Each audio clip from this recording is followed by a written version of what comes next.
Guys, അപ്പൊ ഞാൻ എനിക്കൊന്ന് പറഞ്ഞുതരാൻ പോകുന്നത് നമ്മുടെ അക്കാസൊക്കെ ആയിട്ട് ബന്ധപ്പെട്ട് നിറയെ ഇവന്റ്സ് നമ്മളെ ഫ്രീ ഫയർ കൊളാബായിട്ട് വരുന്നുണ്ട്. അപ്പൊ ഞാൻ അതൊക്കെ ഏതൊക്കെ ഡീറ്റെയിൽ ആയിട്ട് പറയാൻ പോകുന്നുണ്ട്. ഏതൊക്കെ ഫ്രീ റിവാർഡ്സ് കിട്ടും, എന്തൊക്കെ ഡയമണ്ട് കൊടുത്ത് പേ ചെയ്ത് വരണം ഒക്കെ ഞാൻ ഡീറ്റെയിൽ പറയുന്നതാണ്. അപ്പൊ സമയം കളയാതെ നേരെ വീഡിയോ വെക്കോ. നമുക്ക് എല്ലാ ഫ്രീ റിവാർഡ്സ് നോക്കാം. അതായത് ഗണ്ണിന്റെ സ്കിന്ന്, പിന്നെ നമുക്ക് പരാഗിന്റെ സ്കിന്ന്, ടീഷർട്ടിന്റെ സ്കിൻ ഉണ്ട്, ബണ്ടിൽ തുടങ്ങിയ ഒരുപാട് ഫ്രീ റിവാർഡ്സ് ഉണ്ട് ഗൈസ്. അതിന്റെ അപ്ഡേറ്റ് വന്നിട്ടുണ്ട്. ഗെയിമിലേക്ക് വരാൻ പോകുന്ന ഹിഡൻ ക്യാരക്ടർ ഗൈസ്, അതിന്റെ സ്പെഷ്യൽ എബിലിറ്റി, ഒരുപാട് എഫക്റ്റുകളും കുറെ. ആദ്യം ഇവിടെ നോക്കാം ഫ്രണ്ട്സ്, നോക്കിയേ. അതായത് ട്രബിൾ നൈറ്റ് ഇവന്റ് ഉണ്ട് ഗൈസ്, അതിന്റെ സ്പെഷ്യൽ എഫക്റ്റ് ആണത്. ട്രബിൾ നൈറ്റ് ഇവന്റോ അതെന്ത് ഇവന്റ് ആണ് ചോദിക്കുകയാണെങ്കിൽ, അപ്പൊ നമ്മുടെ ഫ്രീ ഫയറിലേക്ക് ഹലോവീൻ ഇവന്റ് ഇല്ല ഗൈസ്, അതിന്റെ പേരിൽ വരാൻ പോകുന്ന ഒരു ഇവന്റ് ആണ് trouble night event. Trouble night event വരുമ്പോൾ നമ്മുടെ ഗെയിമിന്റെ ലോബി ഇല്ല ഗൈസ്, അതൊക്കെ നമുക്ക് കാണാൻ സാധിക്കും. ഇതുപോലെ ആയിരിക്കും. നമ്മൾ ഗെയിം കളിക്കുമ്പോൾ പ്ലെയിനിന്റെ ഉള്ളിൽ പോകില്ല ഗൈസ്, അപ്പൊ നമുക്ക് കൗണ്ട് ഡൗൺ ഒക്കെ ഉണ്ടാവും. അപ്പോൾ അതിനും ഒരു എഫക്റ്റ് ഒക്കെ ഉണ്ട്. ഇതാണ് ഗൈസ് അപ്പൊ ആ ഒരു എഫക്റ്റ് വരാൻ പോകുന്നത്. അതുപോലെ ഗെയിം ആരംഭിക്കാൻ നേരത്ത് നമ്മുടെ ഗെയിമിന്റെ മാപ്പിൽ ഒരുപാട് കുട്ടിച്ചാത്തന്റെ എഫക്റ്റ് വരുന്നുണ്ട് ഗൈസ്. അത് എന്ത് കുട്ടിച്ചാത്തനെ ചോദിച്ചാൽ നമുക്ക് ഇവിടെ കാണാൻ സാധിക്കും. പക്ഷേ ഇതാണ് എഫക്റ്റ്.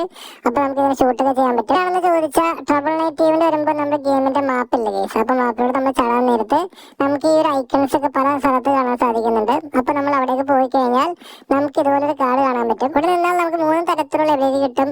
ട്രാക്കർ, ഫാൻറ്റം, പിന്നെ റീപ്പർ. റീപ്പറിന്റെ എബിലിറ്റി കിട്ടിയിരിക്കുകയാണ്. ബട്ട് ഇവിടെ ഉള്ള പ്രശ്നം എന്താണെന്ന് ചോദിച്ചാൽ നമുക്ക് ഇത് ആക്റ്റീവ് ആയിട്ടില്ല. അപ്പൊ ഇത് ആക്റ്റീവ് ആയാലാണ് ഇത് ഉപയോഗിക്കാൻ സാധിക്കുക. ഇത് ആക്റ്റീവ് ആക്കാൻ വേണ്ടി ഇപ്പൊ നമ്മൾ എനിമയെ കൊന്നാലും ഇത് ആക്റ്റീവ് ആയില്ല ഗൈസ്. അപ്പൊ എങ്ങനെയാണ് ഇത് ആക്റ്റീവ് ആക്കാന്ന് ചോദിച്ചാൽ, നമ്മൾ നേരത്തെ കണ്ട കുട്ടിച്ചാത്തന്റെ എഫക്റ്റ് ഇല്ല ഗൈസ്, അവിടെ വന്നിട്ട് നമ്മളൊന്ന് ഇടിക്കണം. ഇടിക്കാൻ നേരത്ത് ഇപ്പൊ നമുക്ക് താഴെ ഒരു ബ്ലാസ്റ്റ് വരും ഗൈസ്. ഇപ്പോഴാണ് നമുക്ക് എഫക്റ്റ് വർക്ക് ആവുന്നത്. ആ ഒരു റീപ്പറിന്റെ ഉപയോഗം എന്താണെന്ന് ചോദിച്ചാൽ നമ്മൾ എനിമയെ നോക്കാക്കില്ല ഗൈസ്. അപ്പൊ നോക്കാക്കുമ്പോൾ ഇവിടെ നമുക്ക് ഒരു ദൂരെ നിന്ന് നമുക്ക് എനിമയെ കൊല്ലാൻ സാധിക്കും റീപ്പർ ഉപയോഗിച്ചിട്ട്. ഇതിന് മറ്റൊരു ഉപകാരം കൂടി. അപ്പൊ നമ്മുടെ കില്ലൊക്കെ എനിമി എടുത്തിട്ടും പോകുമല്ലോ ഗൈസ്. അപ്പൊ കള്ളന്മാരൊക്കെ നമ്മൾ നോക്കാക്കിട്ട പ്ലേയേഴ്സിനൊക്കെ അടിച്ചിട്ട് നമ്മുടെ കില്ലൊക്കെ കൊണ്ടുപോകും. അങ്ങനെ അതിന് കൊണ്ടുപോകാൻ പറ്റില്ല. നമുക്ക് റീപ്പർ ഉപയോഗിച്ചിട്ട് തന്നെ നമുക്ക് എനിമിയെ മൊത്തത്തിൽ അങ്ങോട്ട് എലിമിനേറ്റ് ചെയ്യാൻ പറ്റും. CS നമുക്ക് ഇതുപോലെ റീപ്പർ, പിന്നെ ഫാൻറ്റം, പിന്നെ ട്രാക്കർ ഗൈസ്, 3 എബിലിറ്റി ഒക്കെ നമുക്ക് യൂസ് ആക്കാൻ പറ്റും. പിന്നെ മറ്റൊരു പ്രധാനപ്പെട്ട അപ്ഡേറ്റ്സ് നമുക്ക് CS ഗൈസ്. അതായത് നമ്മളിപ്പോ CS നമുക്ക് MB40 കിട്ടുമല്ലോ ഗൈസ്. അപ്പൊ നമുക്കിനി അപ്ഡേറ്റ് കഴിയാൻ നേരത്തെ ഫ്രീ ഫയർ അടുത്ത അപ്ഡേറ്റ് കഴിയുമ്പോൾ നമുക്ക് MB40ക്ക് 3 ചിപ്പ് വരെ ഉപയോഗിക്കാൻ പറ്റും ഗൈസ്. അപ്പൊ നമുക്ക് എന്തായാലും അത് നല്ല പവർഫുൾ ആയിരിക്കും. എന്തുകൊണ്ടാണ് MB40ക്ക് 3 ചിപ്പ് ഫ്രീ ഫയർ ഇടുന്നതെന്ന് ചോദിച്ചാൽ, നമ്മൾ അപ്ഡേറ്റ് കഴിയുമ്പോഴേ നമ്മുടെ ഫ്രീ ഫയറിലോട്ട് നറൂട്ടോ ചാപ്റ്റർ 2 വരും ഗൈസ്. അപ്പൊ ആ നറൂട്ടോ ചാപ്റ്റർ 2 ഇവന്റിൽ നമുക്ക് എല്ലാവർക്കും പുതിയൊരു MB40 കാണാൻ സാധിച്ചേക്കാം. അപ്പൊ ഇതിന്റെ പേര് MB40 നമ്മുടെ ഉച്ചിഹില്ല ഗൈസ്, അതിന്റെ ലെജൻഡറി ഗൺ സ്കിന്നാണ് ഇതിന്റെ പേര് MB40. അതിന്റെ ഫ്രീ റിവാർഡ്സിനെ കുറിച്ച് നോക്കാം. അപ്പൊ ഫ്രണ്ട്സ്, നറൂട്ടോ ചാപ്റ്റർ 2 ഇല്ലേ, അതിന്റെ പേരാണ് എപ്പിക് നിഞ്ച ട്രയൽസ് എന്ന പേരിൽ അറിയപ്പെടുക നറൂട്ടോ ചാപ്റ്റർ 2നെ. ആ ഒരു ഇവന്റിന്റെ ലോഗോ നമുക്ക് കാണാൻ സാധിക്കും. ഇങ്ങനെയായിരിക്കും ഫ്രണ്ട്സ്. ഇതാണ് ഇപ്പൊ നറൂട്ടോ ചാപ്റ്റർ 2ന്റെ ലോഗോ. ഇതുപോലെ ഒരുപാട് ലക്കി ലോബി ട്രീ വരും. ഒക്കെയാണ് ബ്രോ നറൂട്ടോ ചാപ്റ്റർ 2ൽ ഫ്രീ കിട്ടുക എന്ന് ചോദിച്ചാൽ നമുക്ക് കാണാം. മാറില്ല ഗൈസ്, അതിന്റെ ബണ്ടിൽ, അതിന്റെ തന്നെ അവതാറ് നമുക്ക് ഫ്രീ കിട്ടുന്നുണ്ട് ഗൈസ്. ദെൻ നമുക്ക് ബാൻഡറും ലഭിക്കുന്നുണ്ട് ഫ്രീ ആയിട്ട്. അപ്പോൾ ഒരു ബണ്ടിലാണ് കിട്ടുന്നത് ഫ്രീ ആയിട്ട്. അക്കട്സുക്കയുടെ ലോഗോ ഇല്ല ഗൈസ്, അതൊക്കെ ഉള്ള റിവാർഡാണ് ഇതൊക്കെ. നമുക്ക് ടീഷർട്ട്, പിന്നെ ഏക്കബേർഡ്സിന്റെ സ്കിന്ന്, പാരഷൂട്ട് നമുക്ക് ഇതൊക്കെ ലഭിക്കുന്നുണ്ട് ഫ്രീ ആയിട്ട്. ഈ ടീഷർട്ട് കാണാൻ ബ്ലാക്ക് ടീഷർട്ട് പോലെ ഇരിക്കുന്നുണ്ട് ഫ്രണ്ട്സ്. ബട്ട് ഇതിന്റെ ഐക്കൺ ഇല്ലേ, അത് നമുക്ക് അക്കട്സുക്കയുടെ ഐക്കണാണുള്ള ഇവിടെ കാണാൻ സാധിക്കും. അതിലൊരു സ്പെഷ്യൽ ആയിട്ടുള്ള നമ്മുടെ മിനാറ്റോ ഗൈസ്, അതിന്റെ ബണ്ടിൽ വരുന്നുണ്ട്. അപ്പൊ അതിന്റെ മിനാറ്റോയുടെ എന്തോ സ്കുനായി ആ ഒരു ഡാഗർ മിനാറ്റോ സ്കുനായില്ലേ ഗൈസ്, അതിന്റെ സ്കിന്ന് വരുന്നുണ്ട്. നമുക്ക് സ്കൈറ്റിന്റെ സ്കിന്നല്ല, പരായന സ്കിന്നാണ്. ഈ പരായന സ്കിൻ ഇതൊക്കെ നമുക്ക് എല്ലാവർക്കും ഒരുപാട് ഫ്രീ റിവാർഡ് കിട്ടുന്നുണ്ട് ഗൈസ്. ഇത് മാത്രമല്ല, എന്തെന്ന് അറിയാമെങ്കിൽ നിങ്ങൾ താഴെ കമന്റ് ബോക്സ് അറിയിക്കുക ഗൈസ് എന്തിന്റെ സ്കിന്നാണ്. അതായത് ഇതാണ് ഗ്യാനയുടെ സ്കിന്നാണ്.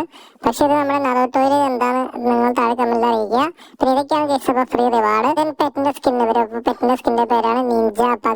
ഫ്രീ റിവാർഡ്സിൽ മാത്രമല്ല നമുക്ക് ഒരുപാട് ലെജൻഡറി ബണ്ടിൽസ് വരും. അതൊക്കെ പേരായിട്ടായിരിക്കും ഉണ്ടാവുക നറൂട്ടോ ചാപ്റ്റർ 2ൽ. അപ്പോൾ നമുക്ക് ഒരുപാട് സ്പിന്നൊക്കെ നമുക്ക് ഫ്രീ ആയിട്ട് കിട്ടുന്നുണ്ടായിരിക്കും ഗൈസ് ആ ഒരു റിവാർഡ് എടുക്കാനൊക്കെ ആയിട്ട്. നറൂട്ടോ ചാപ്റ്റർ 1ൽ നമുക്ക് റസിങ്ങിന്റെ ഒരു ഐറ്റം വന്നില്ല ഗൈസ്. അപ്പൊ ഇതുപോലെ തന്നെ നമുക്ക് നറൂട്ടോ ചാപ്റ്റർ 2ൽ വരാൻ പോകുന്ന ഹിഡന്റെ ഒരു ജുട്സു ആണ് വരാൻ പോകുന്നത്. ഹിഡാൻ എങ്ങനെയാണോ അപ്പൊ നമുക്ക് സർക്കിൾ ഉണ്ടാക്കുന്നത്, അതുപോലെയാണ് ഫ്രണ്ട്സ്. അപ്പൊ നമുക്ക് നറൂട്ടോ ചാപ്റ്റർ 2ൽ നമുക്ക് ഹിഡാന്റെ സർക്കിൾ കാണാൻ സാധിക്കും. അതിന്റെ ഉള്ളിൽ അപ്പൊ എനിമി വന്നാൽ ഈസി ആയിട്ട് സിമ്പിൾ ആയിട്ട് എനിമിയെ നോക്ക് ചെയ്യാൻ പറ്റും. അതായത് അവർക്ക് ഡാമേജ് കൊടുക്കാൻ പറ്റും. സർക്കിളിനുള്ളിൽ ഇപ്പൊ നമ്മുടെ ടീംമേറ്റ്സ് നോക്കായി കിടക്കുകയാണെങ്കിൽ ഓട്ടോമാറ്റിക്കായിട്ട് റിവൈവ് ആവുന്നതായിരിക്കും. ഗെയിമിൽ അമേത്തറാസും വരുന്നുണ്ടെന്ന് അറിഞ്ഞിട്ടുണ്ട് ഗൈസ്. അപ്പൊ നമുക്ക് നറൂട്ടോ ചാപ്റ്റർ 2ൽ അമേത്തറാസും ആണെങ്കിൽ ഗ്ലൂ വാളൊക്കെ പെട്ടെന്ന് തകർക്കും ഗൈസ്. അതാണ് അങ്ങനെയൊക്കെയുള്ള എഫക്റ്റ് ഒക്കെ ഉണ്ട് അമേത്തറാസൊക്കെ. ഇതുപോലെ ഒരുപാട് ക്യാരക്ടറൊക്കെ വരുന്നുണ്ട് ഗൈസ് അപ്പൊ നറൂട്ടോയിലെ. അപ്പൊ അതൊക്കെ പല പല എബിലിറ്റിക്ക് ആയിരിക്കും ഓരോ ക്യാരക്ടർ ഉണ്ടാവുക. അപ്പൊ നമുക്കിപ്പോ കിട്ടിയ ലേറ്റസ്റ്റ് ലീക്കിൽ ഇതൊക്കെയാണ് ഗൈസ് അപ്പൊ വരാൻ പോകുന്ന എബിലിറ്റിയും ക്യാരക്ടറുകളൊക്കെ. അപ്പോഴൊക്കെ ഫ്രണ്ട്സ്, അപ്പൊ നിങ്ങൾക്ക് ഇഷ്ടപ്പെട്ടോ നറൂട്ടോ ചാപ്റ്റർ എല്ലാം താഴെ കമന്റ് ബോക്സ് അറിയിക്കാൻ. നിങ്ങൾ വലിയ അഭിപ്രായം കമന്റ് അറിയിക്കുക ഗൈസ്. അപ്പൊ